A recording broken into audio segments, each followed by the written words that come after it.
So actually her warm-up is actually her training, so as I can see. So another thing I lack too on this horse is he bucks. Oh, great.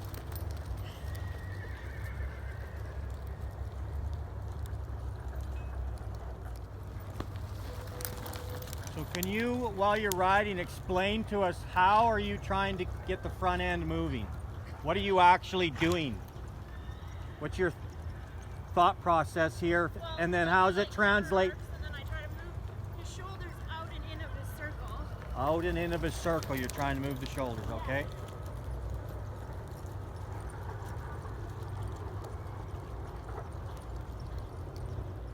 Like I said, don't be scared of me critiquing. Okay. Just do your thing.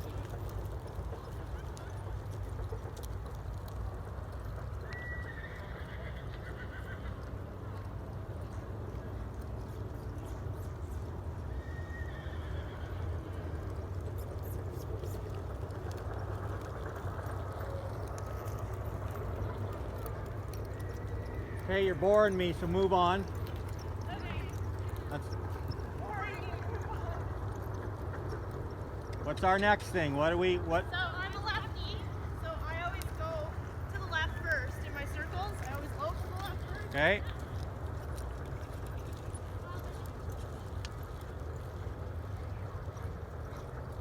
And when I warm him up, I always try to keep him like real collected because I feel because he's a stud, I want to keep him collected so that's my power.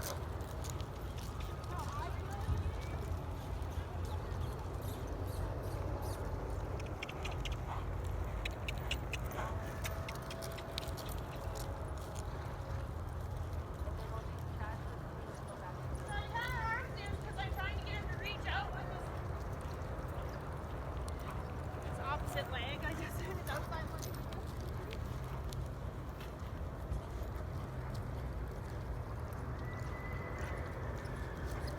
It just says I can critique to the camera while she's doing her thing here. I'm not very good at explaining it.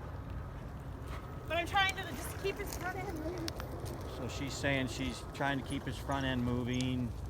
So she's always doing an indirect rein and a direct rein, and she's moving his shoulders in and out, By counter-arcing. counter-arcing them. She's talking about keeping legs reaching.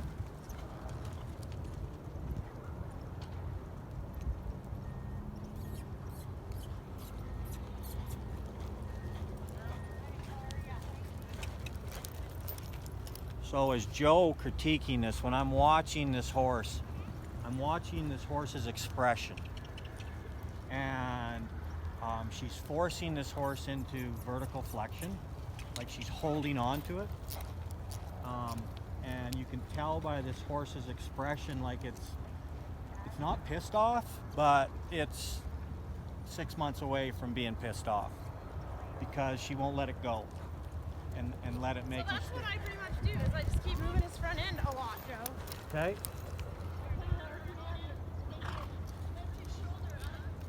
So she's arcing him in and out, which we'll get to that here in a bit.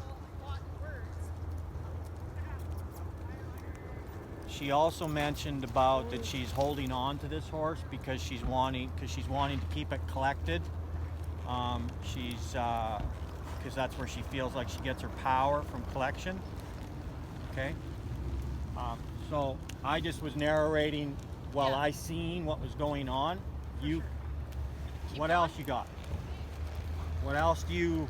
Well, I'm trying, like, in him, I'm always, like, yes, I keep him collected, so what I'm doing is, like, that's my power, I say, but I keep him collected because of that. But what I'm having trouble with now is because I've kept him so collected, now I'm losing the stride, is what's going on. I can't get him to stride out, and I feel like he's not staying flat, like, he's not getting down and pulling, because I keep holding him up. Right. Is what's, like, I feel like I'm holding him, Right. literally holding his front end up. Right. Is what I feel I'm doing. So, and I don't want, I'm bad for picking on him, and I don't want to pick at one. I want to just do it and leave him alone. Okay, so move on. What else do you do? What? So you want to move to the barrels now? Is that what you generally do? Is now you Yeah. lope circles, you've moved the shoulders around. Yeah. Now you're like, all right.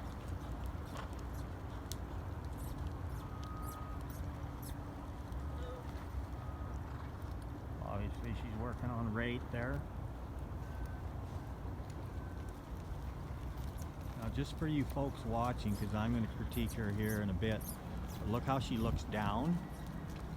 And I'm a real big core person on what your core is doing and how it's pushing them forward. And when you're looking down like that, that's your energy's going down. And when she's talking about strides, she should be looking up and pushing with her core, pushing with her butt, her legs, her guts. And that's what brings in dressage, brings the hindquarters underneath them. But as she's looking down like that, she's actually pushing the front end into the ground. So I go around them twice because I. Yep, double wrap. Bigger because I'm trying to keep him motion going because he gets really short with me usually and he doesn't keep pulling. See how she's using that cluck? When I cluck, I want it to mean something. So she's crying wolf because she's clucking so much. It means nothing to that horse. Now she's smooching. I understand what she's doing. She's trying to keep her moving forward. But see where her focus is? Her focus is down. So when we're talking horsemanship, good horsemanship, dressage horsemanship, there's a reason that we don't see them girls' cues on them dressage horses. So she's trying to lift his shoulders up.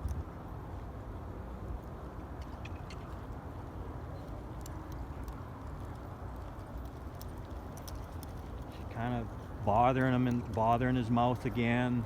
See right there how she's got that, and she's like pulling that horse down, and in order to get the roundness to me, and she's got his front end pinned in the ground. I'm just saying that as it's happening for you people that's going to watch this.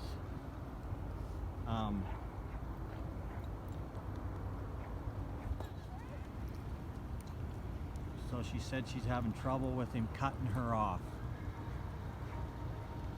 This isn't my lingo, this is her lingo. I guess that's what she means by cutting her off.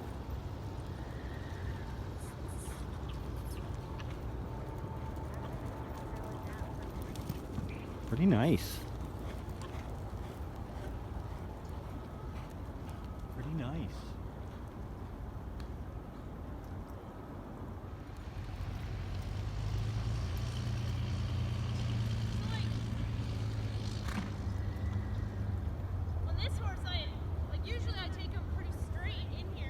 Right. On this horse, I felt like he was cutting me off, so I was bringing him in here, shaped lots. Whoa. But I always come here and I always stop my horses with my back cinch or whatever. Sure.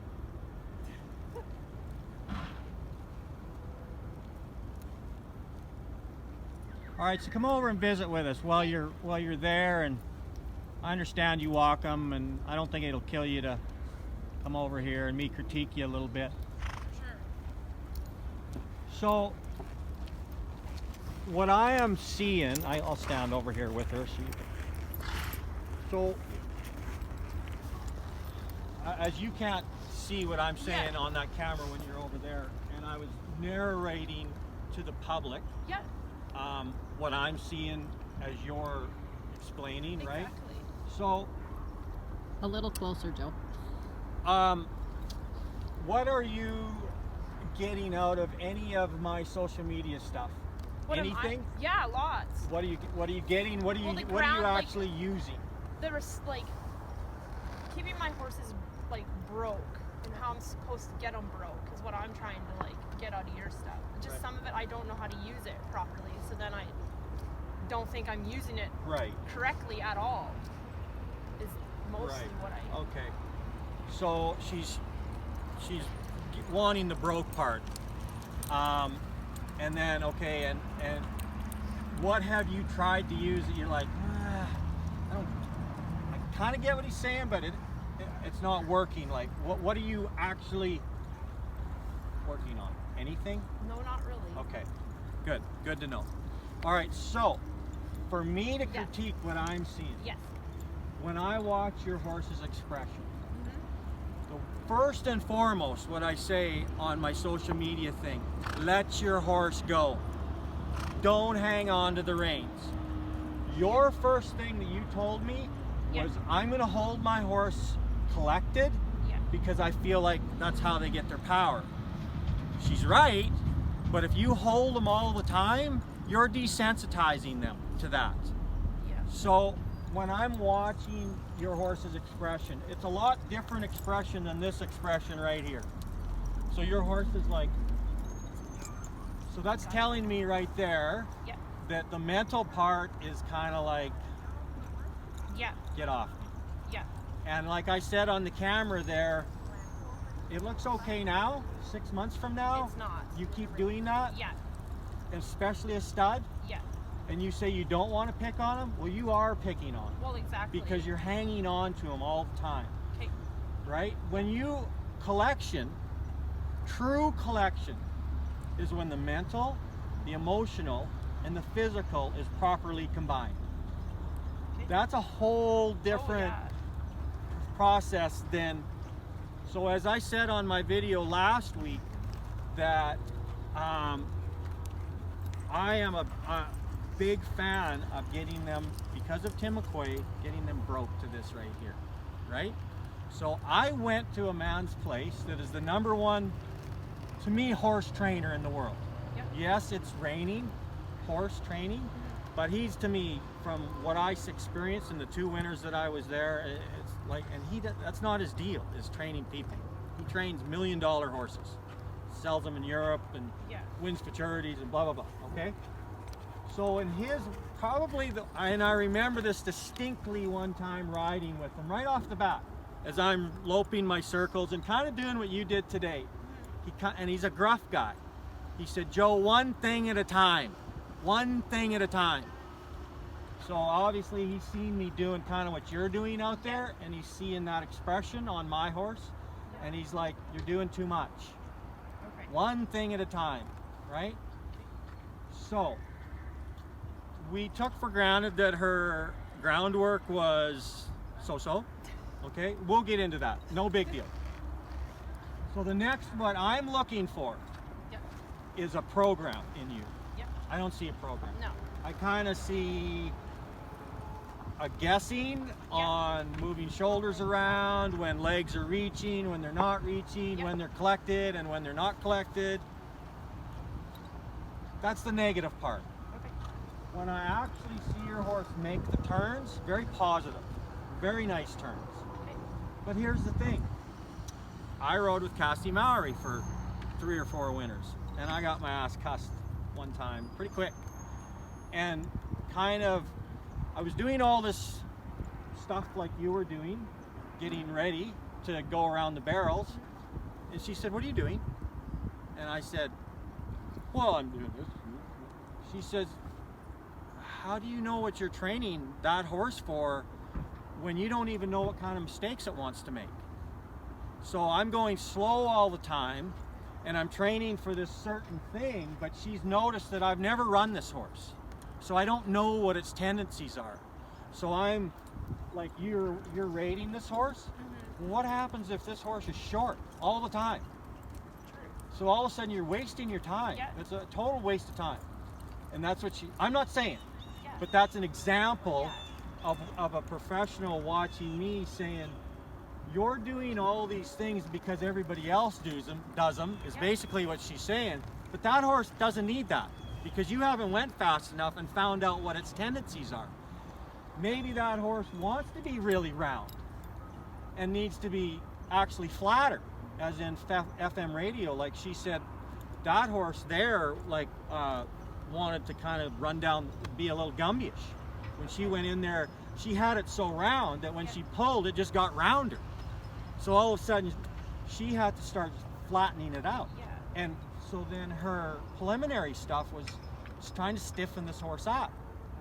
Okay. You know, so, you know, running your horse and knowing, so as I see there, I'm guessing probably this horse is going to be ready. It's a guess. Your turns, pretty snazzy. Maybe keep that roundness longer Okay. around the backside on the finish like on your first, like you're gonna go, like I just noticed the horse get pretty flat. It was a one-time deal. Yeah. Right? But got in the ground, like the horse really wanted to get, so I'm saying, you know, I'd want to run this horse a little bit, and I'm like, I'd be really cautious on my rate thing, because you might be trying to get this horse long, you might be all of a sudden running this horse up to the fence. You know, you don't know. Yeah. All right, so that's just an example Yeah, exactly. of things that I've experienced in my traveling the world trying to be a better horseman, right? So, that being said, I've critiqued what I've seen, and so you are busy with the physical. You have no idea what the mental is, not sure you know what the emotional is, and you're busy with the physical, which is pulling on reins, Yes. right? Yes. Moving shoulders, right? Yes. All right? So that's where I come in. That's why you called me. Yes. I keep my horses quiet because I work on the mental, then I work on the emotional, then I work on the physical. And I will do it all in one day, but there's a system to doing it, which is on my social media thing. The ground stuff addresses the mental, right? There's a connection. Like, I've tried to push this horse back a few times and it just kind of pushes against me, right? So there's not a lot of feel there between the human hand, right? And this horse, right? I know it sounds corny, No, but and then the emotional part is I let them go in them circles. Okay. And I'm sure I constantly am saying that in that social media thing on my circles, is that I'm letting them go in my circles and they're gonna drift. So when they drift, I pick them up and correct them. Okay. And I'm not telling them that I'm addressing the physical while I'm doing that, but I am. Because I picked that shoulder up and I've kept it from going to the barn and I pulled it all the way through the bullseye. So that's the outside shoulder. But remember, this is the emotional part. The emotional part is, here's where I'm going to get my horse here in a minute, but horses either they're either trying to get away from you or they're non-responsive. So they're either emotional or not have enough emotions. They don't want to get up there because they're scared, right? So you got to get in between somewhere. So what I find is the horse, when I climb on them right away, whether it's my horse or your horse, and if I feel them walk off right away, right? So now all right, this horse is wanting to go, right? So I need to put these take these roller skates off and put a few more brakes on them. Or if they're not wanting to go, I need to get it listening to my body to where when I pick my body up that this thing goes. And if it doesn't, all right? So that's the emotional part. And as I'm doing that in my circles, this leaves the Pat Pirelli thing, we're in the Tim McQuay thing, right? So we're getting this horse broke by, I'm telling it to stay 10 foot off the fences, and I'm pulling on them shoulders because they're leaning at the barn, or I'm standing them up because they're leaning on the barn. So there's where I get to work them shoulders right there. And I get to pull on these things. But I'm just playing a game with them. In my mind thought is I'm just telling them, stay on the circle. I'm not bothering them with these. Your horse knows you're bothering them with these, right? I am letting them go, correcting them, and letting them go again. And I've jumped on bulldogging horses before for guys or whatever, and it's a all-out race. And I mean, when they're done, but they learned a lesson. I got to pull on their face, I got to pull on the shoulders, and I did get to work on the physical. But I was working on the emotional for the most part. It's like, quit running off. Obviously, if they're running off, they're trying to get home. Yeah. Right? That's the emotional. Then, when you get the emotional part done, now the head's dropped like a reining horse.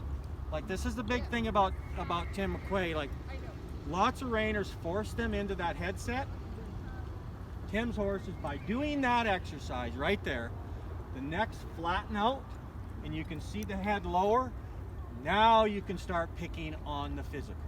You can start training on the shoulders, training more so on the mount. Now we can start training on a rein at a time, right? And this stays real quiet up here. They're not trying to run it. So now you're not dealing with a horse trying to run off. And now when you pull on this stuff, it sinks in because they're not trying to get away from you, right? And you're using, and I'm going to show you here in a bit, this does the work. So here's another critique. When you came up to these barrels and you were training on your horse, say this is the barrel so I don't get too far away from the camera. Your eyes were down. So here's most trainers that I run into that really haven't had lessons. They don't realize that this is what does the work, from here to here. That's dressage riders. You don't see a lot of, right? No. It's because this is doing the work, right? Your eyes were down, which pulls the shoulders down. So you're doing all this shit up here, trying to get shoulders lifted and whatever, but when you ride, well, look at what happens with my, if they can feel a fly on their back, when you're a professional and you're trying to win Dallas, 500,000, million, this matters.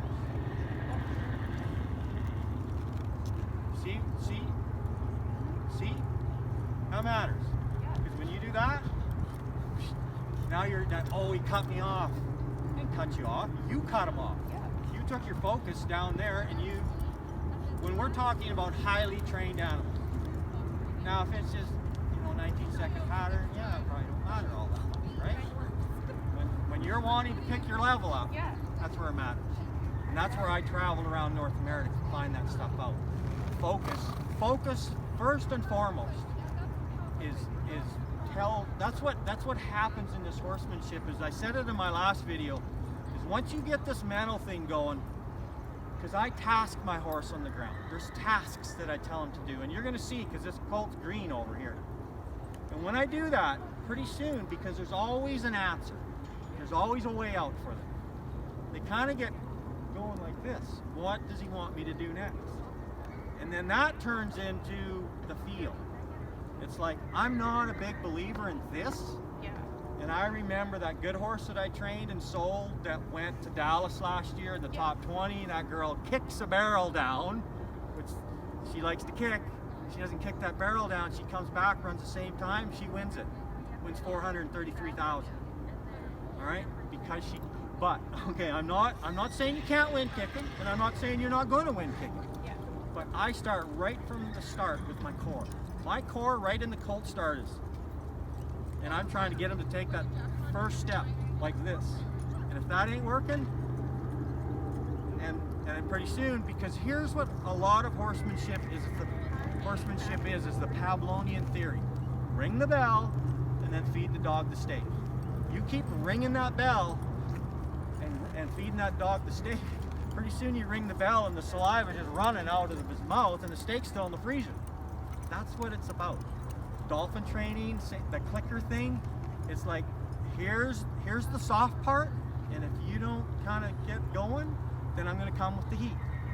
So that's what this core is you teach your horse how to get up in that pocket by keeping your focus up and keep driving with your core. And I back it up with some rock grinder rowels. Show you how to use your feet to where that good horse, like I remember at Thorsby when I won the fast time at the futurity there, is that he was cutting me off, like you said, on that third barrel. A little bit of it was maybe my focus or whatever. All I did was go hang these spurs on, go out into the practice pen, take him up into the, because he's just trained with them, and he knows when, that's all I did. I ran a 14.9 in the short round, win the fast time, blah, blah, blah. I didn't kick harder, but it comes from, right, your core and teaching a horse how to go with, this is so important. That's why hashtag fitness on my Instagram account. Staying in shape, all right? So I seen your focus be poor, right? And you've got the old trainer thing going on where it's, all right? So then I see you make your run. And then I'm like, all right, how is the run pertaining to any of the training that she's done? And like I said, I'm not sure, but I'm thinking that I'm not sure this horse needs rated all that. Like, you know, not that you're doing anything, but you know, be cautious. Like you might need to go or take your rate farther or whatever, right? All right, so I've kind of critiqued you enough. I'm going to grab my horse, and then I'm going to show you how I have a program that keeps them, when you're riding them, from what I'm seeing, this horse being pissed off. Because she's working on the physical before she's worked with the mental, and then working on the emotional, and then the physical. All right, and then you can do it all in the same day. So well, I'm giving my speech, guys. Here's my spiel of I've traveled around and figured all this stuff out for you guys, and I've put this program together that is called competitive horsemanship, because I realize people like you don't want to be at somebody's place for 10 years and do the levels, and like, you want the guts of the thing. And for me, I'm not making any money at this. I'm just trying to help my friends not make the same mistakes I made. So I've put this together to where it's fast, and it's all the bullshit is tossed out the window. So you can get these horses up to where you're making the Canadian finals without coming to Joe's program. And here's how it kind of works. Not that I'm not trying to sell anything here, but here's what I figured. In 10 hours, people know my program. 10 hours, but you'll know it out. You'll know it. 20 hours, you'll be able to do it. 40 hours, you'll be good at it. In 80 hours, you'll never need me again. You'll be as good as me. That's what I figured out in helping other people. Yeah.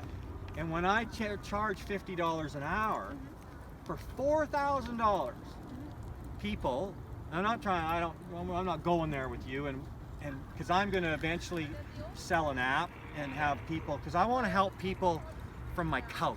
I don't want to fly around and put clinics on, and you know, just kind of like my golf swing. I'm taking a online course with an app with Gary Gilchrist. Love it. Send a swing in. 24 hours later, they guarantee me they're going to critique my swing, give me something to do to help that swing. Done deal. $30 a month. And you can send as many swings in as you want in that month, and they'll get back to you every 24 hours and ask questions. Like, how cool is that? That's what I want to do. I want to be able to help people from my house just like that. And I have a program. I have traveled around, sorted all the bullshit out for you guys, so this goes fast. Okay? So it's not a big, long, all right? And I'm going to do the whole program for you basically here with this green horse, and you'll be able to see it work. All right? Okay.